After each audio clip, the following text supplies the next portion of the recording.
Hello goodies. तो आज हम बनाते हैं चाउमीन। मतलब बहुत दिनों के बाद मैं कुछ कुकिंग करी हूँ। मोस्टली मुझे कुकिंग ज़्यादा आती नहीं है बिल्कुल भी, बट मैं थोड़ी बहुत कर लेती हूँ कुकिंग गाइस। और फिर मैंने घी लिया, उसके अंदर चिलीज, ऑनियन एंड शिमला मिर्च डाली। उसको थोड़ा सा मिक्स करने के बाद मैंने जो मसाला आया था ना वो डाला, और ये चिकन 65 कुछ मसाला है वो भी डाल दिया, और ये कुछ गर्म मसाला था और अपना सादा मसाला एंड सॉल्ट डालने के बाद इसको मिक्स करेंगे। थोड़ा सा वाटर डालने के बाद मुझे मेरे मम्मा ने कुछ मटर दिए थे, ग्रीन पीस, वो भी डाल दिए।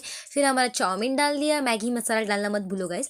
और फिर मैंने इसको कुक किया, जो कि बहुत ज़्यादा डिलीशियस बने थे खाने में। तो बहुत ज़्यादा डिलीशियस थे। Subscribe for more. Okay bye guys.